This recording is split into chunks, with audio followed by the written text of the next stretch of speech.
Estou lendo a partir da letra M, a partir da página 180, e a palavra é medir. Medir. No hebraico é madad, que significa medir, estender. Encontrada no hebraico antigo e moderno, no uso moderno, esta palavra tem a acepção de inspecionar. A palavra tem cognatos no acadiano, fenício e árabe. Ocorre 53 vezes no texto do Antigo Testamento hebraico. O significado básico do verbo é ilustrado em sua primeira ocorrência no Antigo Testamento, porém medindo-o com o Homer, Êxodo 16:18.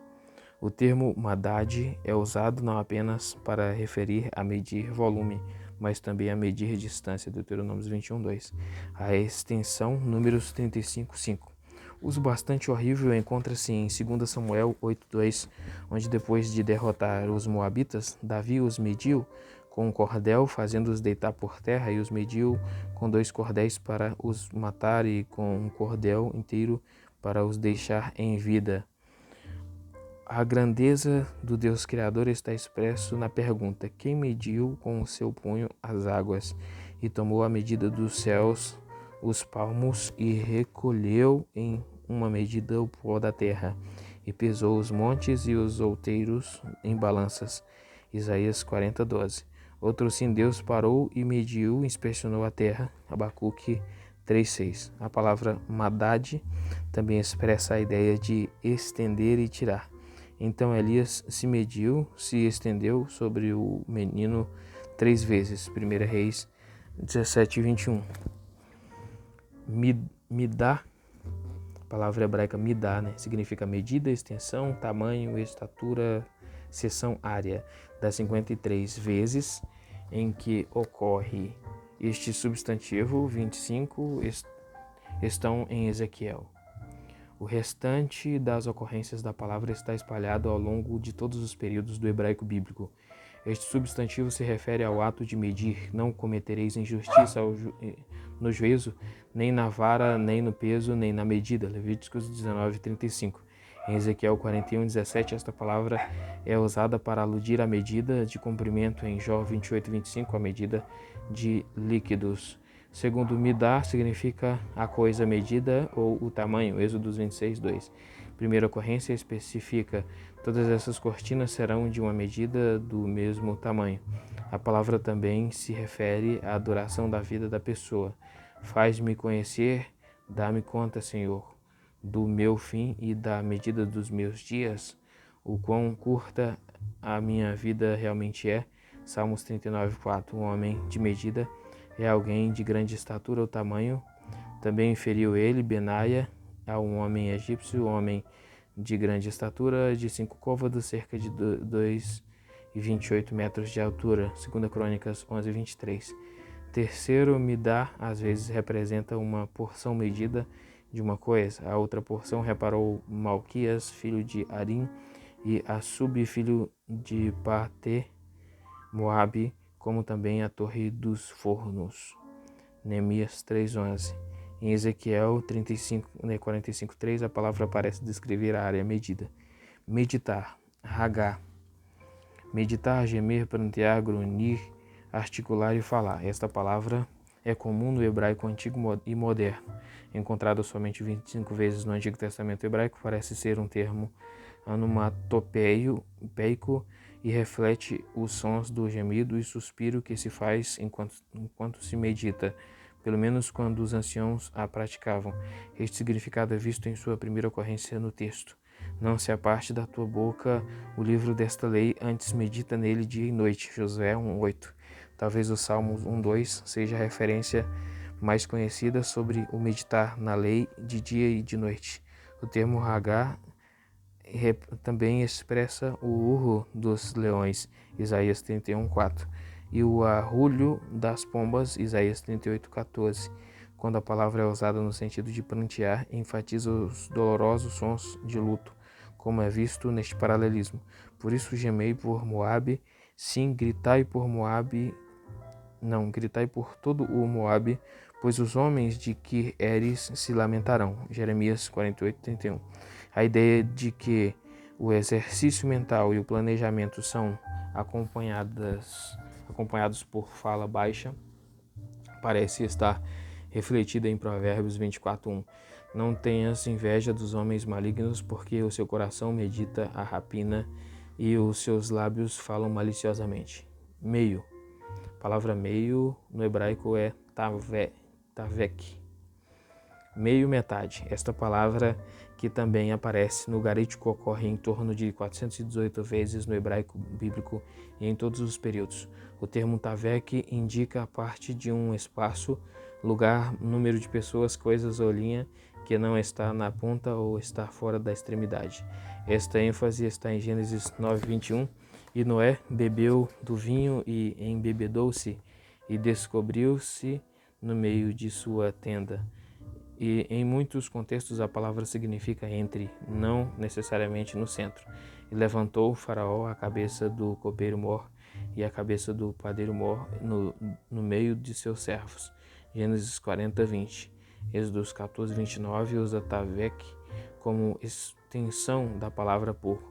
Mas os filhos de Israel foram por meio do mar em seco. A ideia dentro é enfatizada com a adição de palavras como meim, barriga, entranhas, ou leve, coração. O meu coração é como cera e derreteu-se dentro de mim. Salmos 22:14. Esta palavra às vezes significa em, no sentido de misturado em algo.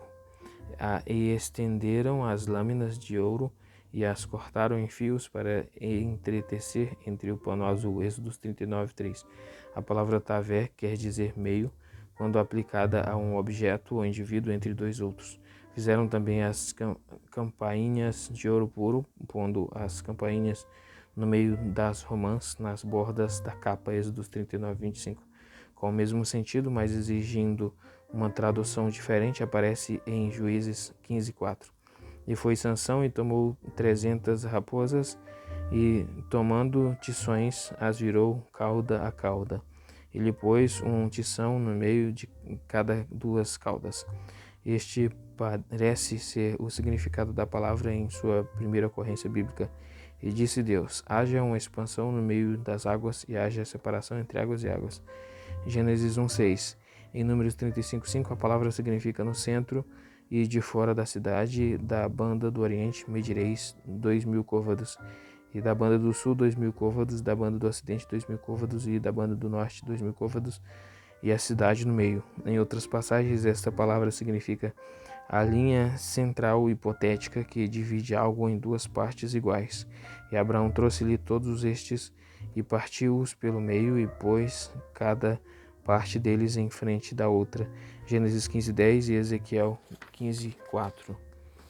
Em algumas ocasiões, tavek é usado substantivamente e significa o meio ou a parte central que separa uma coisa de outra. Seom, rei dos amorreus, senhoreava desde Aroer, que está à borda do ribeiro de Arnon, e desde o meio do ribeiro. Josué 12:2. A palavra ocorre só 7 vezes, sem uma preposição que a precede. Outra palavra é menino, que em hebraico menino é taf. Taf. O mais fraco, menino, criança, pequenino, filhinho. Os cognatos deste substantivo aparecem no árabe e no etiópico. Todas menos 4 das 42 ocorrências dessa palavra se dão na literatura em prosa e principalmente na narrativa prosista antiga, pré-monárquica. Basicamente, esta palavra significa os integrantes de uma tribo nômade que não podem marchar ou que só podem marchar por extensão limitada. A palavra implica os mais fracos, lemos de homens, e dos tafim, ou aqueles que eram incapazes de se movimentar com pressa durante longas extensões. Então disse Judá a Israel, seu pai: envia o jovem comigo e levantar-nos-emos e iremos, para que vivamos e não morramos, nem nós, nem tu, nem os nossos filhos, os pequeninos filhinhos. Ara. Gênesis 43:8. Esta acepção está mais clara em Gênesis 50:7. E José subiu para sepultar o seu pai, e subiram com ele todos os servos de Faraó, os anciãos de sua casa e todos os anciãos da terra do Egito, como também toda a casa de José e seus irmãos e a casa de seu pai somente deixaram na terra de Gósen os seus meninos, eles deixaram as mulheres e os velhos para tomar conta dos animais e dos bebês. Estes versículos deixam claro que só os homens foram, e em diversas passagens Taf descreve só as crianças e os velhos, e toda a sua fazenda, e todos os seus meninos e as suas mulheres levaram presos e despojaram-nos de tudo que havia em casa. Gênesis 34, 29, primeira ocorrência. Todos os siquemitas capazes foram mortos. Gênesis 34, 26. Às vezes a palavra significa crianças, porém todas as crianças fêmeas que não conheceram algum homem, deitando-se com ele, para vós deixai viver. Números 31, 18 e Números 31, 17. Agora a palavra é menosprezar. Ma'as. A palavra do hebraico é ma'as. Rejeitar, recusar, desprezar. Este verbo é comum no hebraico bíblico e moderno. Ocorre por volta de 75 vezes no Antigo Testamento e é encontrado pela primeira vez em Levíticos 26:15. E se rejeitardes os meus estatutos, Deus não força o homem a fazer sua vontade. Assim, ele às vezes tem de rejeitá-lo. Porque tu rejeitastes o conhecimento, também eu te rejeitarei, para que não sejas sacerdote diante de mim. Oséias 4:6. Embora Deus tivesse escolhido Saul para ser rei, a resposta de Saul causou uma mudança na atitude de Deus. Porquanto tu rejeitastes a palavra do Senhor, ele também te rejeitou a ti, para que não sejas rei. 1 Samuel 15:23. Como criatura, como livre escolha, o homem pode rejeitar Deus. Porquanto rejeitastes ao Senhor que está no meio de vós. Número 11:20. Ao mesmo tempo, o homem pode rejeitar o mal. Isaías 7:15, 16. Quando as coisas que Deus requer são feitas pelos motivos ou atitudes erradas, Deus menospreza tais ações. Aborreço, desprezo as vossas festas. Amós 5:21. A pureza de coração e a atitude são mais importantes a Deus do que a perfeição e a beleza do ritual. A palavra Messias é Machia do hebraico, né? Machia. Ungido Messias. Das 39 ocorrências de Machia, nenhuma ocorre na literatura sapiencial. Elas estão espalhadas ao longo do restante dos tipos de períodos da literatura bíblica. Primeiro, Machia se refere àquele que é ungido com óleo e simboliza o recebimento do Espírito Santo, capacitando-o a fazer uma tarefa designada. Os reis, 1 Samuel 24:6. Os sumos sacerdotes e um dos profetas, 1 Reis 19:16, foram ungidos desta forma. Se o sacerdote ungido pecar para escândalo do povo, Levíticos 4:3, primeira ocorrência bíblica. No caso de Ciro, ele foi ungido só com o Espírito de Deus e comissionado para ser o libertador ungido de Israel, Isaías 45:1. Os patriarcas são chamados de ungidos. Não toqueis nos meus ungidos e não maltrateis os meus profetas. Salmo 105:15. Segundo, a palavra é às vezes transliterada por Messias, depois da promessa feita a Davi, 2 Samuel 7:13. Machia diz respeito imediatamente à dinastia davídica, mas em última instância aponta para o Messias, Jesus Cristo. Os reis da terra se levantam e os príncipes juntos se mancomunam contra o Senhor e contra o seu ungido. Salmos 2:2. Em Daniel 9:25 a palavra é transliterada. Sabe e entende desde a saída da ordem para restaurar e para edificar Jerusalém até ao Messias, o príncipe. O Novo Testamento também atesta a palavra neste último significado, João 1:41. Na maioria das vezes a palavra é traduzida Cristo no Novo Testamento em vez de ser transliterada Messias. Veja também ungir. Mishá é unção. Esse substantivo ocorre 21 vezes e só em Êxodo, Levítico e Números. Sempre acompanha a palavra hebraica que significa óleo. A primeira ocorrência está em Êxodos 25:6 e azeite para a luz e especiarias para o óleo da unção e especiarias para o incenso. Machá é untar com óleo ou tinta, ungir. Este verbo, que aparece 69 vezes no hebraico bíblico, tem cognatos no garítico, acadiano, aramaico e árabe. Os objetos deste verbo são as pessoas, as vítimas sacrificiais e os objetos de adoração.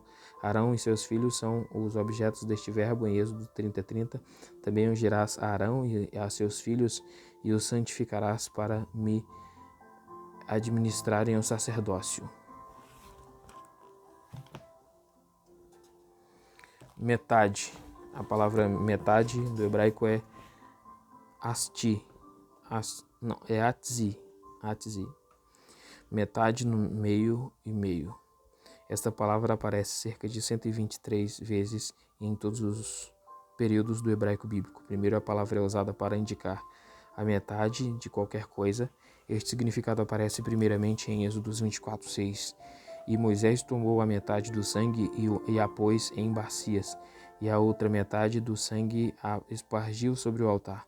Segundo Hatzi, significa meio, como em sua primeira ocorrência bíblica, e aconteceu à meia-noite, literalmente no meio da noite, que o Senhor feriu todos os primogênitos na terra do Egito. Êxodo 12:29. Em Êxodo 27:5, a palavra significa meio, e as porás dentro do cerco do altar para baixo, de maneira que a rede chegue até o meio do altar. Verbo, hatzah, dividir. Este verbo aparece aproximadamente 15 vezes no hebraico bíblico e tem cognatos no fenício, moabita e árabe. A palavra tem o significado mais comum de dividir, como em Êxodo 21:35. Então se venderá o boi vivo e o dinheiro dele se repartirá igualmente. A palavra ministrar é shahat. Shahat, ministrar. Shahat. Ministrar, servir, oficiar. Esta palavra é termo comum no uso do hebraico antigo e moderno em várias formas verbais e substantivais. Aparece no fenício antigo e alguns estudiosos também a veem no ugarítico antigo. O termo shahat só é encontrado pouco menos de 100 vezes no Antigo Testamento hebraico. A primeira vez em que é usada na Bíblia hebraica acha-se na história de José, quando ele se torna escravo de Potifar. José achou graça a seus olhos e servia-o. Gênesis 39:4. Como o termo para se referir a servir ou ministrar, shahat deve ser distinguido do termo para aludir ao trabalho mais servil. Abade, do qual é derivada a palavra que significa escravo ou servo. O termo shahat ou charat, né? Eu acho que eu li errado ainda, que só tem um R aqui. É charat. É usado caracteristicamente para se referir a serviço feito por trabalhadores domésticos régios. 2 Samuel 3:17 e 1 Reis 10:5. No modo da ideia moderna de funcionário público, a palavra é usada em referência a funcionários da corte e escravos reais. 1 Crônicas 27:1 e 28:1 e Esté 1:10. Eliseu serviu Elias. 1 Reis 19:21. Os reis estrangeiros vão servir ao povo de Deus. Isaías 60:10. Este termo é usado como termo especial para o serviço na adoração. Os sacerdotes levíticos deviam estar diante do Senhor para o servir. Deuteronômios 10:8. Eles também deviam estar perante a congregação para ministrar-lhe. Números 16:9. No templo pós-exílio, não será permitido que os levitas que anteriormente tinham ministrado na idolatria sirvam como sacerdotes, mas antes como funcionários da manutenção do templo. Ezequiel 44:11-14. Substantivo, charat. Ministro, servo. A forma substancial do verbo ocorre várias vezes com o significado de ministro ou servo, como pessoa de confiança de Moisés. Josué é chamado servidor, ou servo, assistente e ajudante, em Êxodo 24:13. Os anjos são ministros que executais o seu beneplácito, Salmo 103:21 e Salmo 104:4. Misericórdia é Hazed.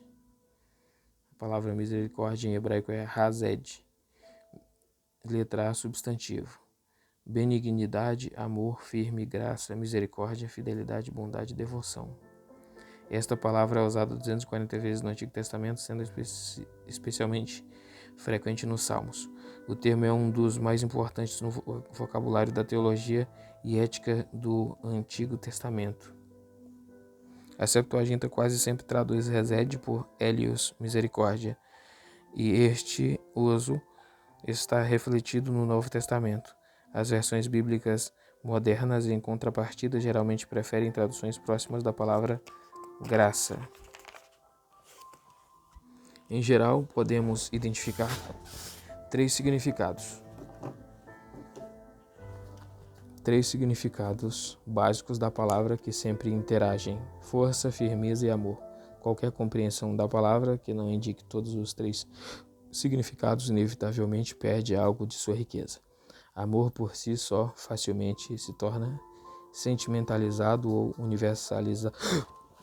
universalizado à parte do concerto. Contudo, força ou firmeza sugere só a realização de uma obrigação legal ou outra qualquer. A palavra diz respeito principalmente aos direitos e obrigações mútuos e recíprocos entre as partes de uma relação, especialmente Jeová e Israel. Mas resede é não só uma questão de obrigação, mas também de generosidade. É não só uma questão de lealdade, mas também de misericórdia. A parte mais fraca busca a proteção e bênção do protetor e benfeitor, mas ela pode não ter direitos absolutos sobre isso. A parte mais forte permanece fiel à sua promessa, mas retém sua liberdade, sobretudo com respeito à maneira na qual ele implementará tais promessas. O termo resede implica envolvimento e compromissos pessoais numa relação até além das normas da lei. O amor matrimonial está relacionado com resede. O casamento, sem dúvida, é uma questão legal e há sanções legais para infrações. Contudo, a relação saudável em muito transcende as meras legalidades. O profeta Oséias aplica a analogia ao resede de Jeová por Israel dentro do concerto. Por exemplo, Oséias 2:21. Por conseguinte, devoção é às vezes a melhor palavra capaz de capturar a acepção do original. Os escritores hebraicos ressaltavam o elemento de firmeza ou força, comparando resede com emet, verdade, confiabilidade, e emuná, fidelidade. O uso bíblico fala de alguém fazendo, mostrando ou mantendo resede. O conteúdo concreto da palavra se torna evidente quando usado no plural. As misericórdias, benignidade ou fidelidades de Deus são seus atos concretos e específicos de redenção na realização de sua promessa. Em Êxodo aparece em Isaías 55:3, porque convosco farei um concerto perpétuo, dando-vos as firmes beneficências de Davi. O termo resede tem tanto Deus quanto o homem como sujeito. Quando o homem é o sujeito de resede, a palavra descreve generosidade ou lealdade a outrem e disse-lhe Davi: usarei contigo Mefibosete de beneficência por amor de Jonatas, teu pai. 2 Samuel 9:7. Só raramente o termo é aplicado explicitamente ao afeto ou fidelidade do homem para com Deus.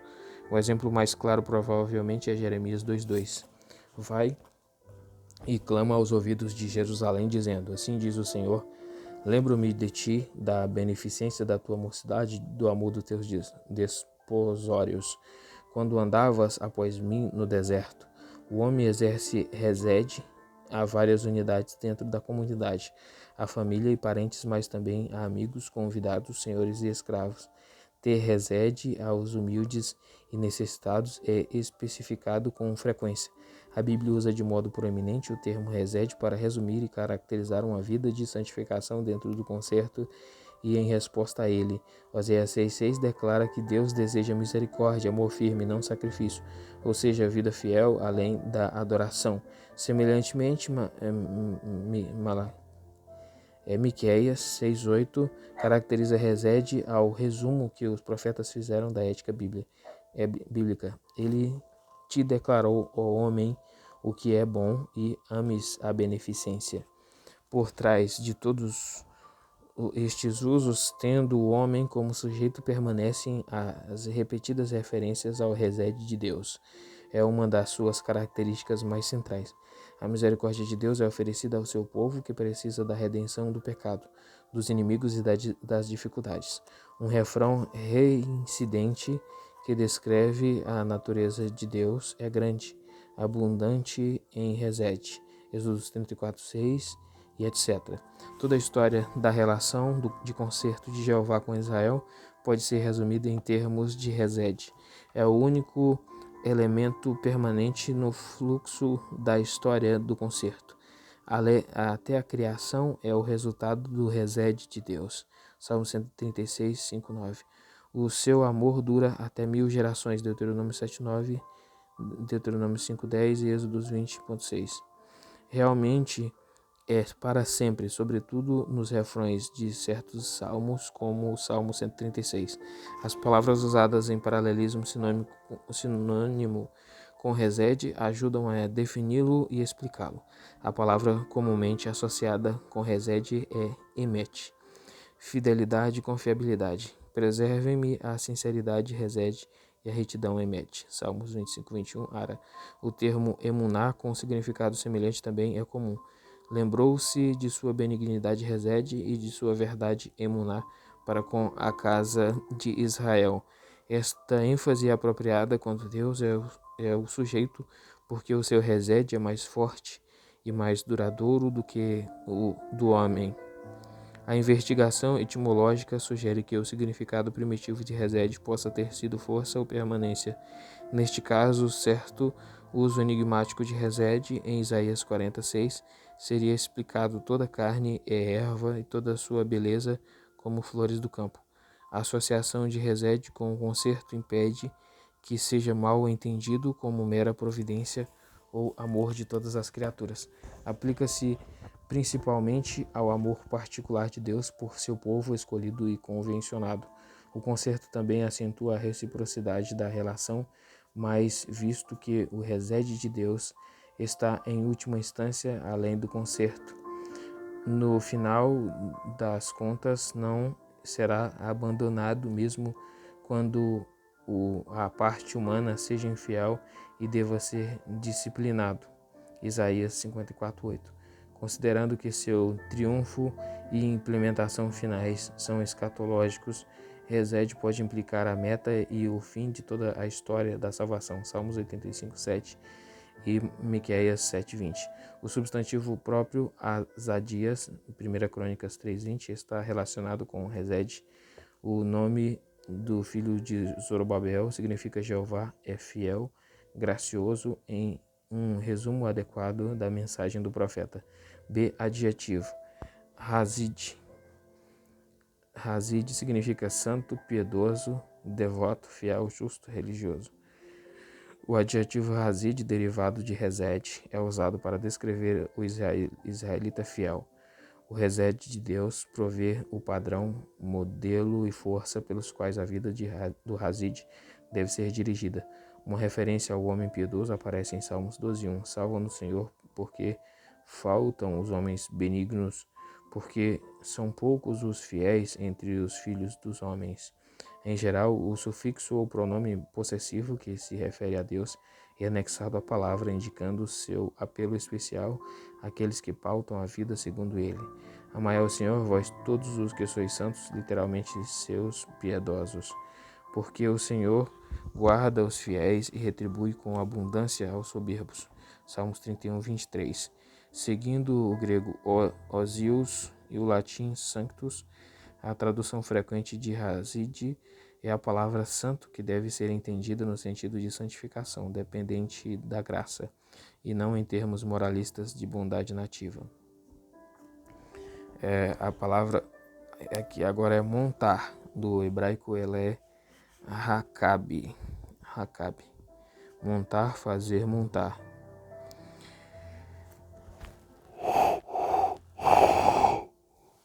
Já encontrada no acadiano e no garítico antigos, esta palavra também é comum no hebraico antigo e moderno. Ocorre por volta de 70 vezes no texto da Bíblia hebraica e é achada pela primeira vez em Gênesis 24:61. E Rebeca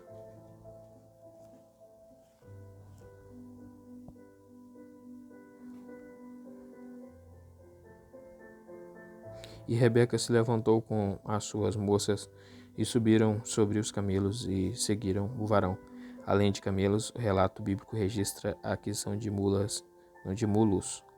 2 Samuel 13:29, jumentos, 1 Samuel 25:42, cavalos, Zacarias 1:8 e carros, 2 Reis 9:16. Montar em cavalos é simbólico de uma aliança com a Síria.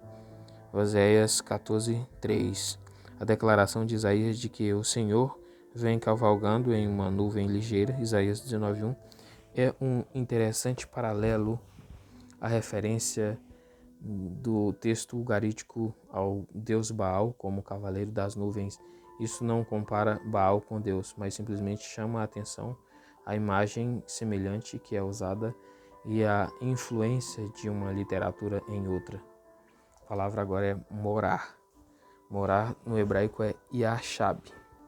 Yashab, morar, assentar-se, permanecer, habitar, ficar. A palavra ocorre mais de 1.100 vezes ao longo do Antigo Testamento e esta raiz está espalhada nos outros idiomas semíticos antigos. O termo yashab é usado pela primeira vez em Gênesis 4:16, em sua conotação mais comum de morar, e saiu Caim e habitou na terra de Nod. A palavra aparece novamente em Gênesis 18:1.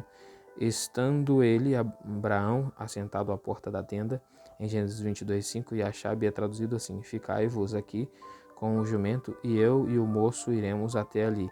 E havendo adorado, tornaremos a vós. A palavra tem o sentido de permanecer. Permanece viúva em casa de teu pai. Gênesis 38:11. E é usada para se referir a Deus em sentido semelhante. Tu, Senhor, permaneces eternamente e o teu trono de geração em geração. Lamentações 5:19. A promessa de restauração do cativeiro era: e edificarão casas e as habitarão. Isaías 65:21. O termo Yashab é às vezes combinado com outras palavras para formar expressões de uso comum. Por exemplo, será também que quando se assentar sobre o trono do seu reino, Deuteronômio 17:18, 1 Reis 1:13, tendo o significado de começar a reinar. Assentar-se à porta significa fazer julgamento ou decidir um caso, como em Ruth 4:1 e 1 Reis 22:10. Assenta-te à minha mão direita, Salmo 110:1. Significa assumir posição governante como deputado. Ali me assentarei para julgar todas as nações em redor. Joel 3:12. Era promessa de julgamento escatológico. Assentar-se no pó ou sentar-se no chão. Isaías 47:1. Era sinal de humilhação e pesar. A palavra Yashab é utilizada figurativamente para se referir a Deus. As sentenças: vi o Senhor assentado sobre o seu trono. 1 Reis 22:19. Aquele que habita nos céus se rirá. Salmos 2:4. E Deus se assenta sobre o trono em sua santidade. Salmos 47:8. Descrevem Deus como rei exaltado acima do universo. A ideia que Deus também mora entre os homens é expressa por este verbo: edificar-me-ias tu, Davi, casa para minha habitação. 2 Samuel 7:5, Salmos 132:14. Uso de Yashab em tais versículos como em Samuel 4:4, 1 Samuel 4:4. O Senhor dos Exércitos, que habita entre os querubins, descreve sua presença na arca do concerto no tabernáculo e no templo. A palavra também é usada para retratar o homem que está na presença de Deus. Uma coisa pedi ao Senhor e a buscarei, que possa morar na casa do Senhor todos os dias da minha vida. Salmos 27:4 e Salmos 23:6. Tu os introduzirás e os plantarás no monte da tua herança, no lugar que tu, ó Senhor, aparelhaste para a tua habitação. Êxodos 15:17. Shacã, morar, habitar, estabelecer-se, permanecer. Esta palavra é comum a muitos idiomas semíticos, inclusive o acadiano e o garítico antigos, e é encontrada ao longo de todos os níveis da história hebraica. O verbo shacã ocorre quase 130 vezes no Antigo Testamento hebraico. A palavra shacã é usada pela primeira vez no sentido de morar em Gênesis 9:27. E habite nas tendas de Sem. Moisés recebeu a ordem: e me farão um santuário e habitarei no meio deles. Êxodos 25, 21.8. O termo Shacã é proveniente da vida nômade e significa viver em tenda. Assim, levantando Balaão os olhos e vendo a Israel que habitava segundo as suas tribos, veio sobre ele o Espírito de Deus. Números 24:2. Neste versículo, Shacã diz respeito a acampamento temporário, mas também pode se referir a ficar estabelecido permanentemente. Salmo 102:28. Deus prometeu dar segurança a Israel para que habite no seu lugar e não mais seja movido. 2 Samuel 7:10. A versão da Septuaginta do Antigo Testamento usa grande número de palavras gregas para traduzir Yashab e Shacã, mas uma palavra katoikein é, sem dúvida, a de uso mais frequente que qualquer outra. A palavra também expressa no Novo Testamento a habitação do Espírito Santo na Igreja, para que Cristo habite pela fé no vosso coração. Efésios 3:17. O termo grego skenein, viver em tenda, também toma parte nesse sentido, sendo a tradução mais direta de Shacã. Falando sobre Jesus, João 1,14 diz: "E o Verbo se fez carne e habitou entre nós." O livro de Hebreus compara os sacrifícios do tabernáculo feitos por Israel no deserto com o sacrifício de Jesus oferecido no verdadeiro tabernáculo. Eis aqui o tabernáculo de Deus com os homens, pois com eles habitará Skeneim, e eles serão o seu povo, e o mesmo Deus estará com eles e será o seu Deus. Apocalipse 21.3. B. Substantivo. Mishkan, lugar de habitação, tenda. Esta palavra ocorre quase 140 vezes e frequentemente se refere ao tabernáculo do deserto. Êxodos 25.9. O termo Mishkan também foi usado mais tarde para se referir ao templo. Este uso provavelmente abriu o caminho para o conhecido termo Shekinah, que foi extensamente usado no judaísmo mais recente para se referir à presença de Deus. Yashab, permanecer habitante. Este particípio é por vezes usado como adjetivo simples. Jacó era varão simples, habitando em tendas. Gênesis 25:27, mas a palavra é mais frequentemente usada como em Gênesis 19:25 e todos os moradores daquelas cidades. A palavra agora é morrer e no hebraico ela é mut, morrer, matar. Este verbo ocorre em todos os idiomas semíticos, incluindo o aramaico bíblico, desde os tempos mais primitivos e no egípcio. O verbo ocorre por volta de 850 vezes no hebraico bíblico em todos os períodos. Essencialmente, mut significa perder a vida. A palavra é usada para aludir à morte física com referência a homens e animais.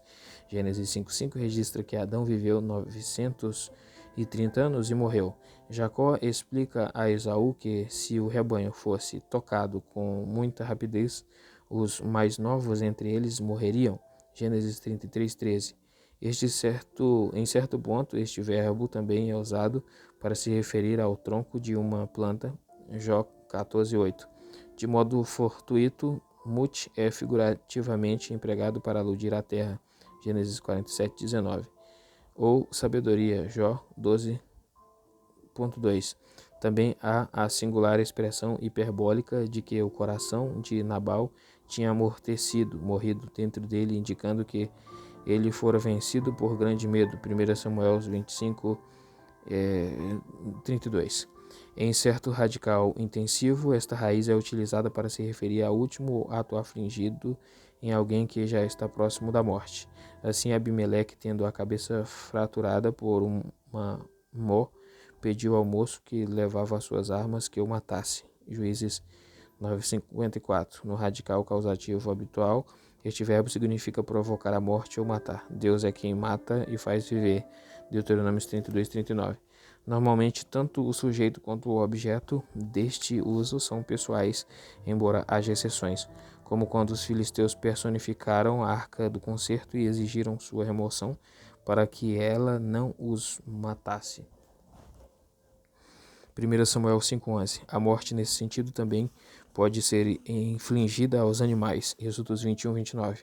Essa palavra descreve da morte a executar no mais amplo sentido, inclusive na guerra e nas sentenças judiciais de execução. Josué 10:26. Deus é claramente o regente último da vida e da morte. Deuteronômio 32:39. Essa ideia está sobretudo clara no relato da criação, no qual Deus fala ao homem que ele certamente morrerá, se comer do fruto proibido, Gênesis 2:17. Primeira ocorrência no verbo, aparentemente não havia morte antes dessa época. Quando a serpente questionou Eva, ela associou desobediência com morte, Gênesis 3:3. A serpente repetiu as palavras de Deus, mas as negou, Gênesis 3:4. Quando Adão e Eva comeram do fruto, a morte espiritual e física veio sobre Adão e Eva e seus descendentes, Romanos 5:12. Eles experimentaram a morte espiritual imediatamente, resultando em vergonha e na tentativa de cobrir a nudez.